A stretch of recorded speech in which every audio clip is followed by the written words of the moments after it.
So yes, yes, yes, right, to what we've just heard and what we're going to continue to hear. So, Professor Sisodia, would you like to come back again, Raj? And Yes, you'll do the next introduction. Thank you. Len, that was incredibly moving and touching. Thank you so much. I'm really honored today to be in the company of two of the legendary marketing thinkers of the last century, I think. We just heard from Len. Phil Kotler, if anybody even walked past a business school in the last 40 years, you have been influenced by Phil Kotler. His textbook, I think, first came out in 1967 or 67. I know that he made Jack Sheth, my co-author, famous because he included his theory of buyer behavior in one of his early editions. I got my MBA and I had my first marketing course in 79, which was a revelation. I didn't know what marketing was about. We used Phil's third edition. Now it's, I think, the 14th edition. It was my privilege to meet Phil for the first time in January 91 in New Delhi at a conference on marketing and economic development, where we had the Prime Minister of India come and give a speech where he said this marketing is all only for rich countries. You know, a country like India does not need marketing, cannot afford marketing. And I remember Phil and he got into a live debate on the stage. It was very interesting to watch Phil make the case very well that marketing, done right, in the way that Len described it, in fact does add value and does improve the quality of life. So it's really my great honor and privilege that Phil has decided to join us here, and I really look forward to hearing from him, as do all of us. Thank you, Phil.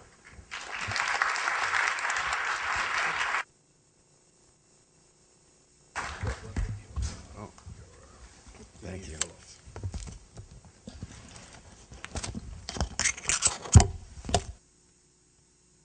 Thank you very much for your introduction. Of all the introductions I've received, yours is the most recent. Thank you. Let me just move this down a bit here. Okay. Oh boy, I'm having a little trouble. You know, I've done this a million times, but this particular time, it's not working. Let me mention that Len said that the purpose of an organization that cares is to improve the quality of people's lives. Could we say to improve the happiness of people? I want to make that distinction. You can improve the quality of life. Billionaires have a lot of money and many are not happy. So there's a little metric there of the difference between the quality of life and the happiness of life. The president of Harvard wrote a book recently about happiness, but the best story about a happiness index was supplied by the king of Bhutan, and some of you know the story, but there's an aspect you might not know. It's an index that has 4 major components, and each component has 7 components. And so it's a measurable thing. By the way, Britain is also onto this now, not the U.S., but Britain is also, the new prime minister wants not only a GDP measure of progress, but a happiness measure of progress. Well, after this index was developed, the king of Bhutan told his people, I'm going to retire. You shouldn't have a king. And they said, you can't retire because you will reduce the amount of happiness. We love you. He says, yes, I know, but that will be temporary. But you'll have more happiness without a king eventually than with a king, because you can get a bad king too. So keep in mind that we might go to a happiness index as well. And maybe conscious capitalism should start contributing to that index and measurement problem as well. Let's see if I can say this. When we talk about capitalism, there's so many types of capitalism. Japanese capitalism is different from Swedish capitalism, Chinese capitalism, so the word is almost an empty container. You can be for it if you, for example, I love the middle way. I love the Nordic thinking, Sweden, Norway, Denmark, Finland, and the way they define a capitalism that is really supportive of people and so on. U.S. capitalism, I don't like when it becomes cowboy capitalism, which it has been. So it's sort of an empty term. We have to define it more carefully. There are benefits of that kind of system, which I list as higher economic growth. Though there's other systems that may produce higher economic growth as well, but we hope that ours will, through the freedom and the competition and the innovation. The key words are competition and innovation, leading to a lot of economic growth. We think it allows each of us to make our choices separately and out of our own interests, and that means a lot of political freedom. And it is a society that self-organizes. We know what happens with a centrally planned society. I think the expression in Russia was, they pretend to pay us and we pretend to work. So we have that thing, and then we think there's a moral character to capitalism when done right, and people pursue their rational self-interest because they should be in a better position to know their self-interest than anyone else. There are some shortcomings of U.S. capitalism, and if we have a few minutes for questions, maybe you can add to this list, because we should work on each of the shortcomings. It does not care about poverty. At least the U.S. system does not treat this as a major issue. It does have one answer to that. It says, well, if we have more economic development, if we grow at 5% rather than 2%, all the boats rise. Well, they don't all rise. The culture, those pockets of poverty remain pockets of poverty. So we need a better solution to that problem. And then we don't charge business for its real costs. Someone made an estimate that if the Fortune 1000 firms had to bear the cost of the damage they've done in the environment and what we call the externalities, it would be trillions of dollars. In fact, many of the 1,000 firms would be out of business.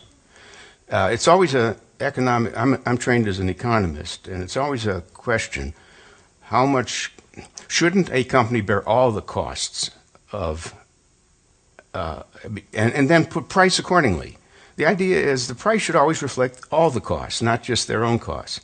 Take the example of the tobacco industry. We finally have we have taken money from them to be used to help people who've been ruined or hurt by smoking. So this is another problem. To what extent can we get companies to actually reflect the true costs of their activities? Exploitation of workers to the extent that we discourage or don't allow union movements or try to unhinge unions and so on and so forth. I think groups need representation. Germany makes a strong case for that. In Germany, sitting on the board of any organization, you have the union as well. It's really very collective bargaining. Exploitation of natural resources is a feature of capitalism in the absence of regulation. And that's an ill we're trying to correct. Taking a one-dimensional view of the citizens, they are consumers, and therefore turning us into, you see, how do you view someone?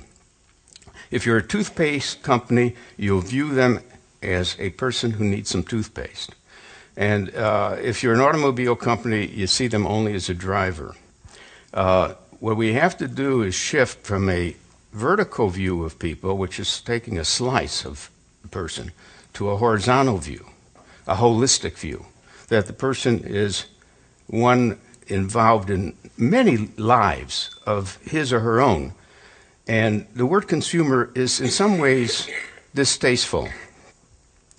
I once worked with the word prosumers. We are prosumers. I hadn't invented the word, but I did more with the word after a while. It was the futurist, what was his name? Alan Toffler. He used in a brief passage, prosumers, people who are productive consumers in a sense.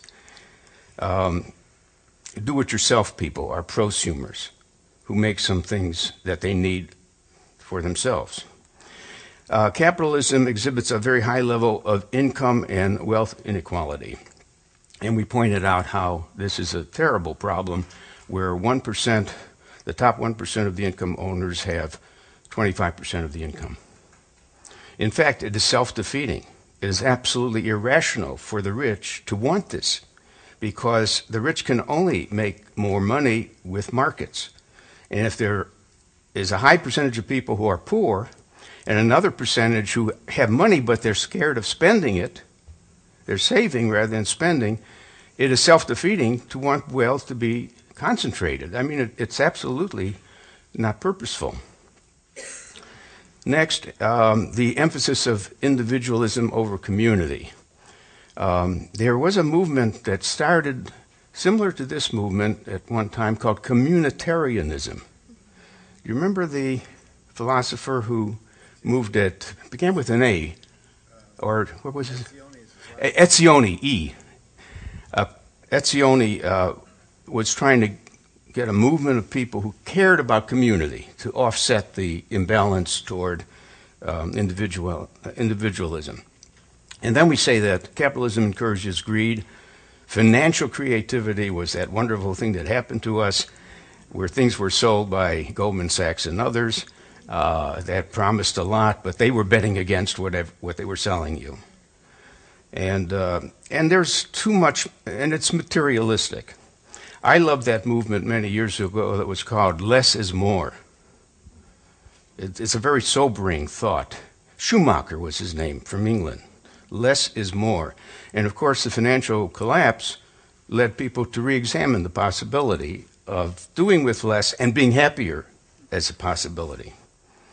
So we know there's a lot of things that go with capitalism, including the inherent business cycles. I think we've had a business cycle every 5 years, which is more frequent than before. And this last one was almost a disaster.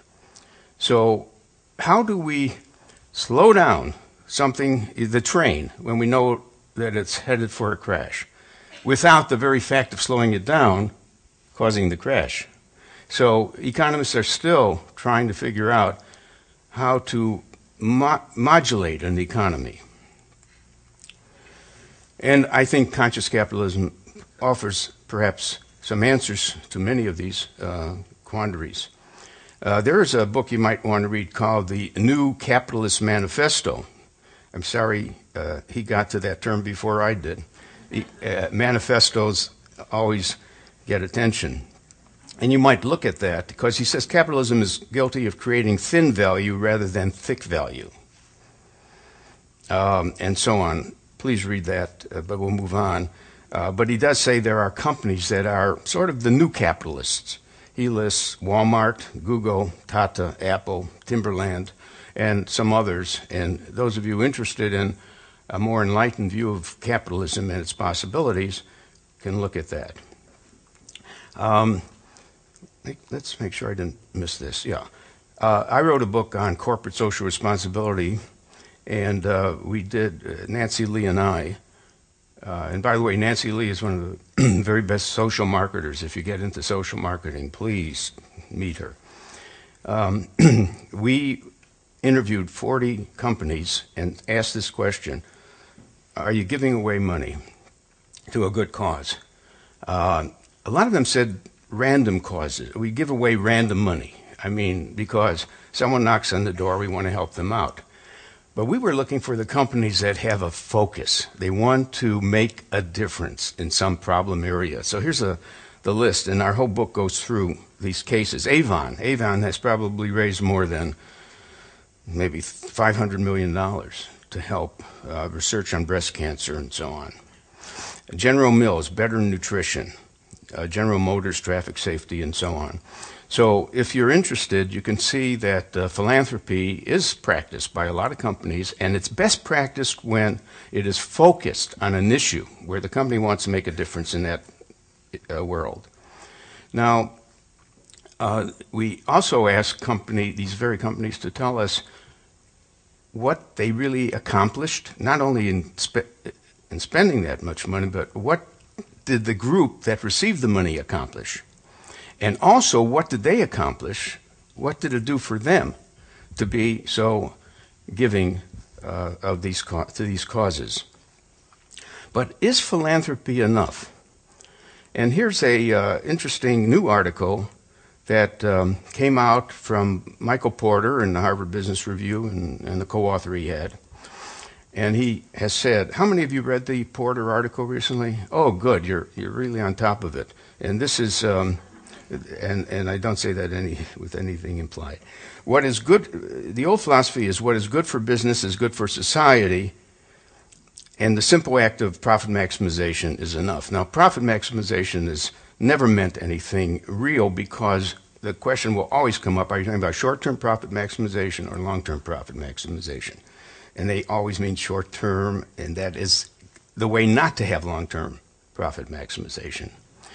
But Porter is saying that the old performance was what is good for business is good for society. You remember General Motors' chairman made that remark. What's good for business is good for society. The new philosophy that Porter and his co-author are advocating is what is good for society is good for business. And every company should figure out not only how to improve its output, but also its outcomes. So there's a difference between output and outcomes. A food company should improve nutrition.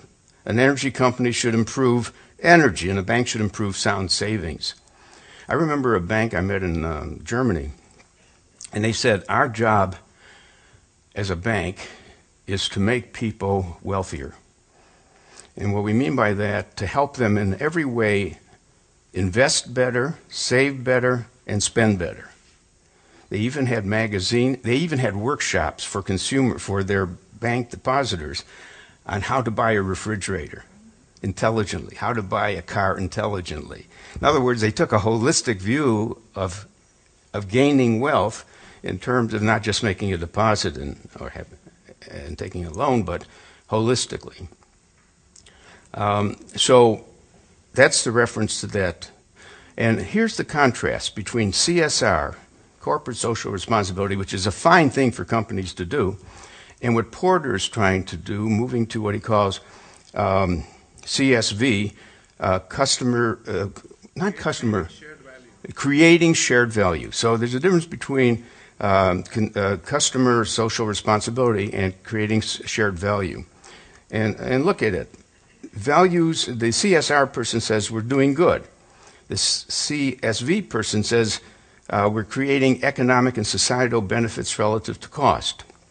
And if you look at the list, there's many things that are very attention-getting. For example, the CSR person separates their work from profit-making. There's profit-making, then we give away a little.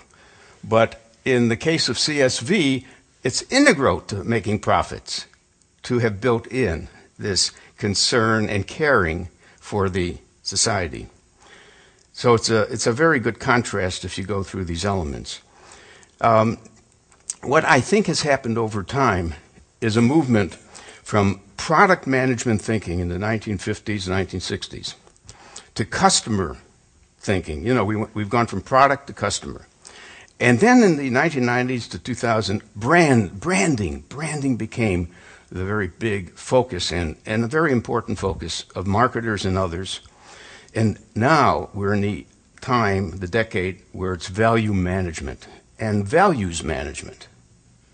So that's a change. And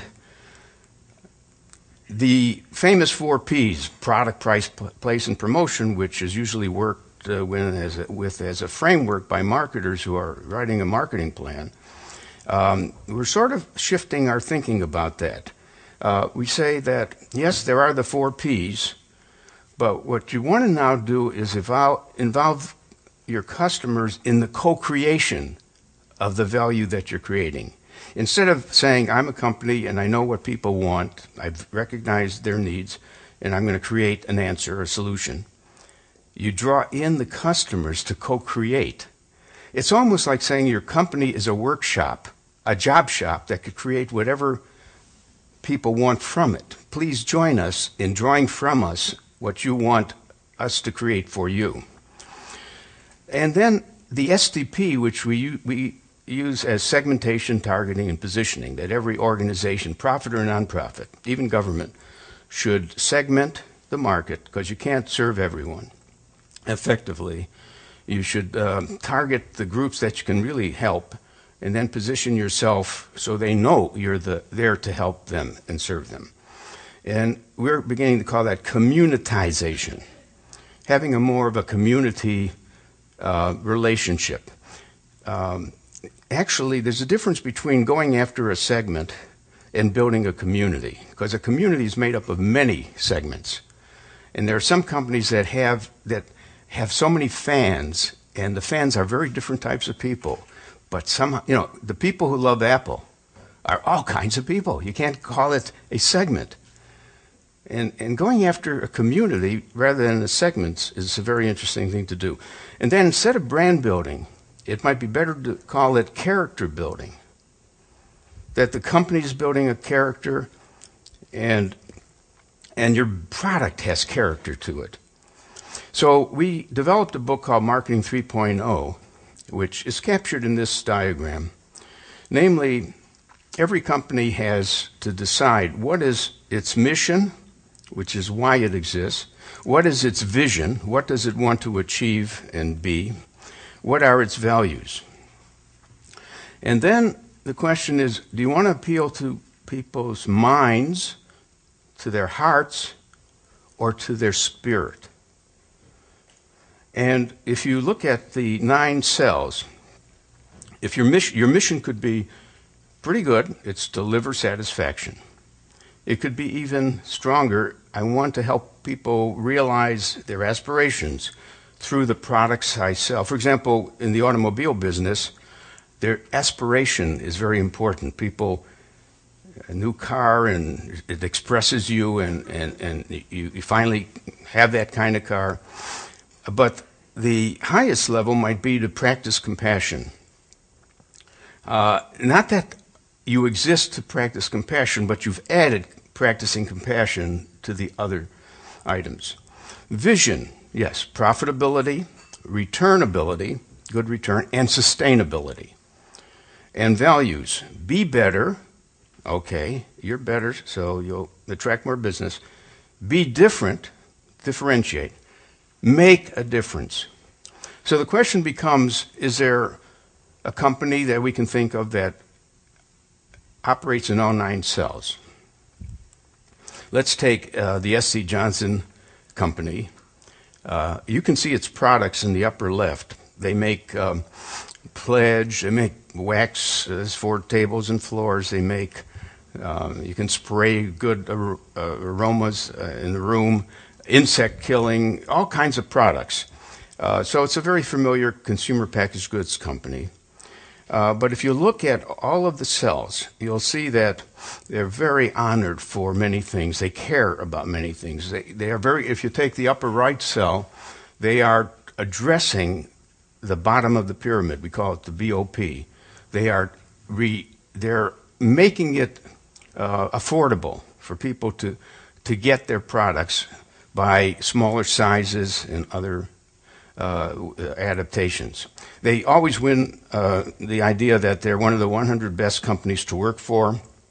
And when it comes to a decision between doing what's right and doing what's profitable, guess what they're going to do and what you should do. You should always do what's right, not when it conflicts with what's profitable, do what's right. And in the long run, you will be even more profitable.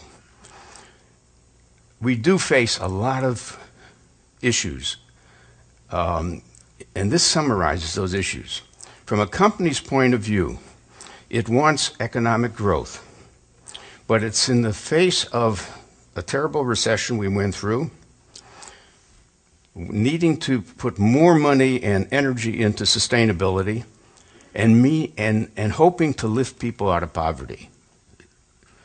And I can play with any of these 2 dynamics. I mean, how the recession has affected the economic growth, how you could balance as a company trying to grow your business and practice sustainability at the same time, and so on. And by the way, there's a lot of consumer lifestyle changes being considered by people because of the recession. And we have to understand what consumers' lives are about and their well-being. So I wrote a book recently called Up and Out of Poverty, applying a whole methodology of marketing called social marketing. By the way, in Dublin, there's going to be 700 people coming together. This will be the second annual International Conference of Social Marketers. With so many causes, it's wonderful. There's so many problems they're addressing, how to help people stop smoking, how to say no to drugs, how to exercise more, how to eat better, how not to litter. So many people with their specialties in different causes. But this one deals with poverty, and we really believe we have a very practical way to have field workers out in villages and in urban slums to help people lift themselves out of poverty. So someone uses the expression, recapitalize the poor. Recapitalize. Could they be capital owners too? Hernandez de Soto, very famous economist, has talked about property, some property that poor people could claim as their own and trade on and borrow on and so on. Remoralize the market, relocalize the economy. Met a Japanese company recently, and I said, so what is your purpose? Here's how he expressed himself. We think that the essential part of business is to look for customers' interests and happiness. By pursuing their happiness, companies get profit, and again, they use the profit to create higher value. Companies should be long-term customer-centric, looking for the long-term happiness of their customers. See, again, the word happy, which I started with, as a metric that we haven't been talking about. So moving toward Marketing 3.0, this presents a summary of what I've been saying. Marketing 1.0 was all about capturing the customer's mind to want that particular product. You're product-centered, you're giving them economic value, and the outcome is profits for you. Marketing 2.0 was going after the heart of the customer, like Apple has achieved, to really emotionally satisfy customers, being customer-oriented, people value, and social progress. Marketing 3.0 is a new stage of marketing practice, which is to really try to address the person horizontally and holistically, their spirit, to be values-driven, environmental value, and trying to create human happiness. And so that summarizes where I think marketing is going. And someone recently said, what's Marketing 4.0 going to be? So if any of you have an answer, please share it with us. But maybe 3.0 is where it's so far from being at 3.0 for most companies that we will be satisfied if we can make some progress there. Well, thank you very much. Is there time for a question? Yeah, why don't we take a few questions if we could? Any questions?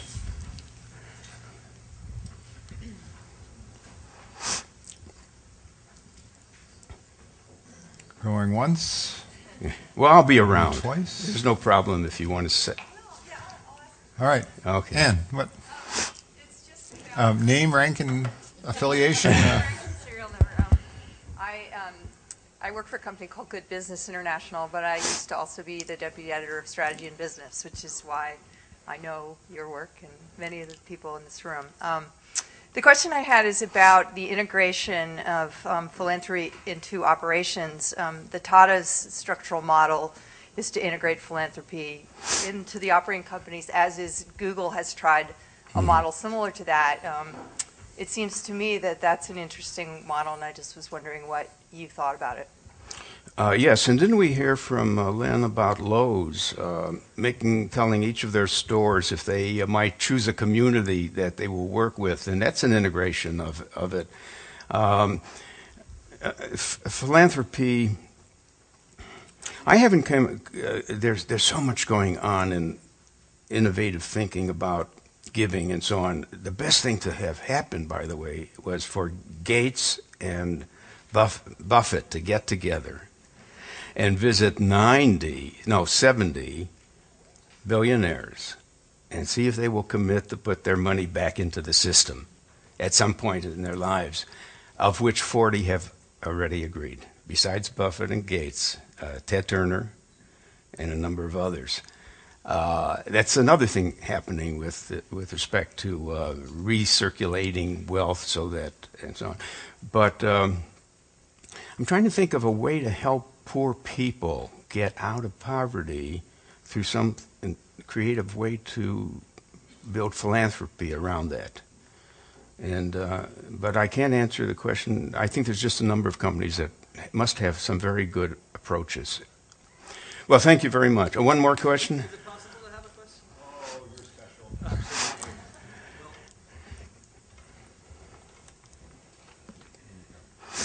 Thank you so much. Oh, gosh. It's on? And your name? My name is Patrick Hare, and I work in a small group that helps restructure and transform companies and try to shift them into conscious capitalism thinking. When they have a weak moment, maybe they're desperate and they'll consider shifting. Yeah. That's what my hope is. So you talk about Apple and the idea that companies can get to the heart and the mind of the consumer. Yes. They don't. I know they advertise a little bit, but many of the conscious capitalism companies, as we talk about it, heard earlier, have lower gross margin, yet higher net margin, because they choose to maybe not invest in advertising and marketing as much. Mm-hmm. How do you deal with that dilemma? Do you believe that there can be, should be, will be a decline in marketing spend if you go to shift to the hearts and minds of people in that fashion? And does that not fly in the face of marketing as it has become? You know, we have dogmas, but we're giving them up slowly. But giving them up. One is that advertising has not ever been very well measured, and it was taken out as insurance rather than believing it really works. You know, or I have to spend as much as my competitor to offset whatever good he might have achieved and to cancel the good he could have achieved by advertising as much as he does. I think we're going to see a decline in expenditures on active and proactive marketing of the advertising, the salesman who knocks on your door. For example, salesmen can't even get in to see the doctors anymore. The doctors have said no, and just leave your samples. And it turns out, and then we know what TiVo and other things are doing about watching TV. TV watching has been replaced a lot by us using the iPads and by exercising and all that.